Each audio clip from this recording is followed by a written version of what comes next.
News Maha Visakhapatnam నగరపాలక సంస్థ standing committee ఎన్నికల్లో కూటమి సత్తా చాటింది. కూటమి ప్రభుత్వం 10కి 10 స్థానాలు గెలుచుకుని విజయ కేతనం ఎగరేసింది. ఇప్పటి వరకు 3 సార్లు జీవీఎంసీ స్టాండింగ్ కమిటీ ఎన్నికలు నిర్వహించగా ప్రతిసారి వైసీపీనే గెలుస్తూ వచ్చింది. ఈసారి మాత్రం కూటమి ప్రభుత్వం దక్కించుకుంది. సార్వత్రిక అసెంబ్లీ ఎన్నికల్లో గెలుపుతో కూటమి పార్టీలు జోరు మీద ఉండగా ఆ ధాటిని వైసీపీ తట్టుకోలేకపోయింది. స్టాండింగ్ కమిటీ ఎన్నికల్లో 3 ఏళ్ల తర్వాత కూటమి పార్టీలు క్లీన్ స్వీప్ చేయడం విశేషం.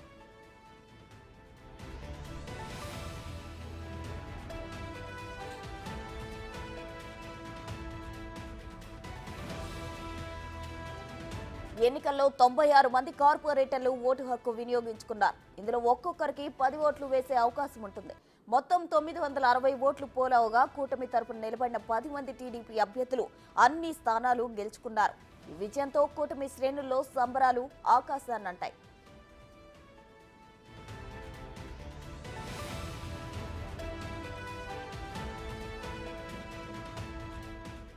మరోవైపు స్టాండింగ్ కౌన్సిల్ 10 స్థానాలు ఓటమి చెందడంతో డైలమాలో పడ్డ వైసీపీ అధినేత జగన్ ఎమ్మెల్సీ ఎన్నికల్లోనూ క్రాస్ ఓటింగ్ వేస్తారనే భయంతో తమ పార్టీకి చెందిన ఎంపీటీసీ, జడ్పీటీసీ కౌన్సిలర్లను బుజ్జగించే పనిలో వైసీపీ కీలక నేతలు పడ్డారు.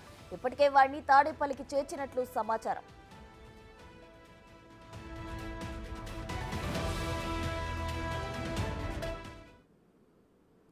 విశాఖపట్నం నగరపాలక సంస్థ స్టాండింగ్ కమిటీ ఎన్నికల్లో కూటమి సత్తా చాటింది. దీనికి సంబంధించి మరిన్ని వివరాలు మా ప్రతినిధి రాజు లైవ్ లో అందించేందుకు సిద్ధంగా ఉన్నారు. రాజు, చెప్పండి, అటు కూటమి ప్రభుత్వం గెలిచింది, ఇటు జగన్ కూడా డైలమాలో పడ్డారు ఓటమితో. ఓవరాల్ డీటెయిల్స్ ఏంటి? ఇక్కడ ఖచ్చితంగా వైసీపీ వాళ్ళు చేసుకున్నటువంటి పొరపాటు అనేది తెలుస్తుంది. ఎందుకంటే ముందు నుంచి కూడా స్టాండింగ్ కౌన్సిల్ ఎన్నికలకు సంబంధించి టీడీపీ కుటుంబం వాళ్ళు ఖచ్చితంగా ఒక స్ట్రాటజీతో అయితే ముందుకెళ్ళినటువంటి పరిస్థితి అయితే ఉంది. మాకు సపోర్ట్ లేకపోయినా, అంటే కావాల్సిన ఓట్లు లేకపోయినా కూడా ఖచ్చితంగా 10 స్థానాలు గెలిచి తీరుతామని కూటమికి సంబంధించినటువంటి ఎమ్మెల్యేలు ముందు నుంచి ప్రకటిస్తూనే వస్తున్నారు. అయినా కూడా ఎలాంటి చలనం లేకుండా ఒక ధీమానైతే వైసీపీ వ్యక్తం చేసింది. దీంతోనే ఓటమి చెందిందనేది ఇక్కడ స్పష్టంగా కనిపిస్తున్నటువంటి పరిస్థితి అయితే కనిపిస్తుంది. ముఖ్యంగా చూస్తే దాదాపుగా 10 రోజుల నుంచి కూడా ఎన్నికల వాతావరణం విశాఖలో కొనసాగుతున్నా కేవలం స్టాండింగ్ కమిటీ కౌన్సిల్ ఎన్నికలకు సంబంధించి కేవలం 2 రోజుల ముందు మాత్రమే వైసీపీ అధిష్టానానికి సంబంధించినటువంటి పెద్దలు ఇక్కడ ఉన్నటువంటి కార్పొరేటర్లతో చర్చలు జరపడం, వాళ్ళని అసెంబ్లీ చేయడం, వాళ్ళతో మాట్లాడడం చేసినటువంటి పరిస్థితి ఉంది. అయితే ముందు నుంచి కౌన్సిల్లో చాలామంది అసంతృప్తితో వైసీపీ మీద ఉన్నారు. వాళ్ళందరూ కూడా టీడీపీకి ఓటేస్తారనేది ప్రచారం జరుగుతున్న నేపథ్యంలో నిన్న జరిగినటువంటి ఈ స్టాండింగ్ కౌన్సిల్ ఎన్నికలకు సంబంధించి అది స్పష్టంగా కనిపించినటువంటి పరిస్థితి ఉంది. టీడీపీలో నుంచి పోటీ చేసినటువంటి 10 మంది స్టాండింగ్ కౌన్సిల్ మెంబర్స్కి ఒక్కొక్కరికి దాదాపుగా అంటే వాళ్ళకి ఉన్నటువంటి ఓట్ల సంఖ్య కేవలం 47 మాత్రమే. కానీ పోలైనటువంటి ఒక్కొక్కరికి వచ్చినటువంటి ఓట్లు చూస్తే దాదాపుగా 56 నుంచి 66 మధ్య ఓట్లు వచ్చినటువంటి పరిస్థితి కనిపిస్తుంది. 47 ఓట్లు వస్తే ఖచ్చితంగా గెలిచినట్లే.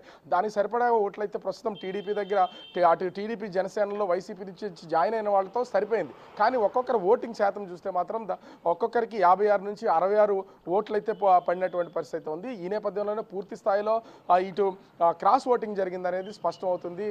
వైసీపీలో కొనసాగుతున్నా కూడా అక్కడ ఏ విధమైనటువంటి ప్రాధాన్యత లేకపోవడంతో వైసీపీ కార్పొరేటర్లు అనేక మంది ప్రస్తుతం దాదాపుగా 14 నుంచి 16 మంది ఇటు టీడీపీకి ఓటేశారు. ఆ 16 మంది కూడా త్వరలో టీడీపీ జనసేనలో జాయిన్ అవుతారనేది ఎన్నికల తర్వాత 10 స్థానాలు గెలుచుకున్న తర్వాత ఎమ్మెల్యేలు వెలగపూడి రామకృష్ణ, అదేవిధంగా వంశీకృష్ణ శ్రీనివాస్ యాదవ్ ప్రకటించినటువంటి పరిస్థితి ఉంది. త్వరలోనే మేయర్ పీఠాన్ని కూడా కలుపుతాం, మేయర్ని కూడా మార్చి మేము అటు కూటమి మేయర్ని అయితే గెలుచుకుంటామని చెప్తున్నటువంటి పరిస్థితి కనిపిస్తుంది. దీనితో ఒక్కసారిగా ఇప్పుడు ఎమ్మెల్సీ ఎన్నికల 30వ తేదీన ఎమ్మెల్సీ ఎన్నికలు ఉన్నటువంటి నేపథ్యంలో ఒక్కసారిగా వైసీపీ అలర్ట్ అయినటువంటి పరిస్థితి ఉంది. స్టాండింగ్ కౌన్సిల్లో మొత్తం దాదాపుగా 45 మంది ఉన్నటువంటి కార్పొరేటర్లు కేవలం 35, 36 మాత్రమే ఓట్లు పడ్డాయి. అంటే దాదాపు 15 మంది ఓట్లు అయితే ఆ క్రాస్ ఓటింగ్కి వెళ్ళిపోయినటువంటి నేపథ్యంలో అటు ఎంపీటీసీలు, జడ్పీటీసీలు, యలమంచిలి, నర్సీపట్నం కౌన్సిలర్లు వీళ్ళందరూ కూడా క్రాస్ ఓటింగ్కి వెళ్తారనే అలర్ట్ అయినటువంటి పరిస్థితి ఉంది. ఈ నేపథ్యంలోనే జగన్ కూడా ఆ పార్టీకి సంబంధించినటువంటి, అంటే ఇది పార్టీ గుర్తుతో జరగకపోయినా స్థానిక సంస్థలకు సంబంధించి మ్యాండేట్ మాత్రము అటు వైసీపీ నుంచే వెళ్ళారు కాబట్టి ఆ పార్టీకి సంబంధించినటువంటి వాళ్ళు గెలిచారు కాబట్టి 585 మంది ప్రస్తుతం అయితే వైసీపీ చేతిలో ఉన్నారు. వాళ్ళందరినీ దశల వారీగా ప్రస్తుతం అయితే విశాఖ నుంచి వివిధ ప్రాంతాలకు తరలిస్తున్నటువంటి చెప్తున్నటువంటి పరిస్థితి అయితే ఉంది. ముఖ్యంగా చూస్తే నిన్న అటు అరకు పాడేరుకు సంబంధించినటువంటి ఈ స్థానిక సంస్థల అభ్యర్థులందరినీ కూడా అంటే ఈ ఓటర్లు ఎంపీటీసీ జెడ్పీటీసీని ప్రస్తుతం అయితే తాడేపల్లిలో తరలించడం, తాడేపల్లిలో జగన్తో మాట్లాడడం, తర్వాత వాళ్ళని వేరే ప్లేస్కి షిఫ్ట్ చేస్తున్నారని తెలిసింది. అదేవిధంగా ఈరోజు ముఖ్యంగా యలమంచిలి అదేవిధంగా అనకాపల్లికి సంబంధించినటువంటి వాళ్ళని తరలించే అవకాశం అయితే ఉంది.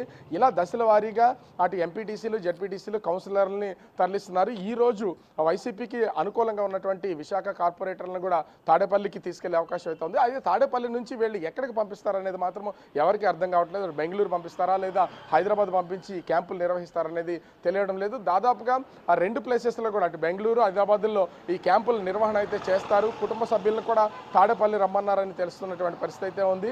ఓవరాల్గా చూస్తే నిన్న జరిగినటువంటి స్టాండింగ్ కమిటీ ఎన్నికల దెబ్బకు వైసీపీ ఒక్కసారిగా అలర్ట్ అవుతుంది. ఎందుకంటే వైసీపీకి 585 ఓట్లు ఉంటే టీడీపీ కేవలం 237 ఓట్లు మాత్రమే ఉన్నాయి. కానీ ఎమ్మెల్సీ ఎన్నికల్లో ఖచ్చితంగా ఎమ్మెల్సీని గెలుచుకుని తీరుతామని చెప్తున్నారు. ఇప్పటికే వైసీపీ అటు మ్యాండేట్గా బొత్స సత్యనారాయణ రంగంలో దింపినటువంటి పరిస్థితి ఉంది. ఈరోజు క్యాబినెట్ పోలిట్ బ్యూరో సమావేశం తర్వాత అటు చంద్రబాబు కూడా విశాఖకు సంబంధించినటువంటి ఎమ్మెల్సీ అభ్యర్థిని ప్రకటించే అవకాశం అయితే ఉంది. ఇప్పుడు రెండు పేర్లు జోరుగా ప్రచారంలో ఉన్నటువంటి పరిస్థితి అయితే ఉంది. పేలా గోవింద్తో పాటుగా అదేవిధంగా బైరా దిలీప్ చక్రవర్తి పేర్లు అయితే వినపడుతున్నాయి. ఒకవేళ టీడీపీ ప్రకటిస్తే ఖచ్చితంగా జగన్మోహన్ రెడ్డి క్యాంపులు తెరలేపి మొత్తం ఇక్కడ ఉన్నటువంటి ఎంపీటీసీ జెడ్పీటీసీ కార్పొరేటర్లు కౌన్సిలర్ని వేరే ప్రాంతాలకు తీసుకెళ్లి ఎన్నికల ముందు తీసుకొచ్చే అవకాశం అయితే కనిపిస్తుంది. ఓవరాల్గా చూస్తే నిన్న జరిగినటువంటి ఈ స్టాండింగ్ కమిటీ ఎన్నికలు వైసీపీకి ఒక గట్టి గుణపాఠం చెప్పాయని చెప్పుకోవచ్చు. దీంతో అలర్ట్ అయినటువంటి పరిస్థితి కనిపిస్తుంది ప్రసన్న.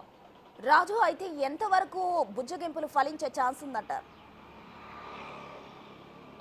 అంటే ఇక్కడ ఖచ్చితంగా ఇప్పటికే బుజ్జగింపుల పర్వం అనేది ఆ 3 ప్రాంతాల నుంచి జరుగుతున్నటువంటి పరిస్థితి ఉంది. ఎందుకంటే ఎమ్మెల్యేలుగా పోటీ చేసి మాజీ ఎమ్మెల్యేలుగా ఉన్నటువంటి మొత్తం అన్ని నియోజకవర్గాలకు సంబంధించినటువంటి నాయకులు దాదాపుగా ఉమ్మడి విశాఖ జిల్లాకు సంబంధించి 15 మందిలో 13 మంది ఓటమి చెందినటువంటి వాళ్ళు ఉన్నారు. ఓటమి చెందిన అందరితో కూడా ఇప్పటికే జగన్మోహన్ రెడ్డి వాళ్ళతో మాట్లాడుతున్నటువంటి పరిస్థితి ఉంది. గెలిచినటువంటి పాడేరు అదేవిధంగా అరకు ఎమ్మెల్యేలు అదే అరకు ఎంపీ వీళ్ళతో కూడా జగన్ నిరంతరం టచ్లో ఉండి చర్చలు జరుగుతున్నటువంటి పరిస్థితి ఉంది. మరో పక్కన రాజ్యసభ సభ్యులు వైవి సుబ్బారెడ్డి విశాఖ వేదికగా కార్పొరేటర్లు ఎవరో మిస్ కాకుండా ఉండేలాగా వాళ్ళతో చర్చలు జరుపుతున్నారు. మరోపక్క బొత్స సత్యనారాయణ ఎన్నికల్లో అంటే అసెంబ్లీ ఎన్నికల్లో ఏ విధంగా అయితే ప్రచారం చేశారో అదే విధానాన్ని కొనసాగిస్తూ ప్రస్తుతం అయితే జిల్లాలో అన్ని ప్రాంతాలను అంటే ముందు రోజు నర్సీపట్నం, తర్వాత అనకాపల్లి, యలమంచిలి, పాయికరావుపేటలో ప్రతి నియోజకవర్గాన్ని వేరు మీటింగులు పెట్టి వాళ్ళందరినీ కూడా ఆ పార్టీ మారకుండా ఉండేలాగా క్రాస్ ఓటింగ్ వేయకుండా ఉండేలాగా బుజ్జగింపుల పరం అయితే కొనసాగుతున్నారు. కానీ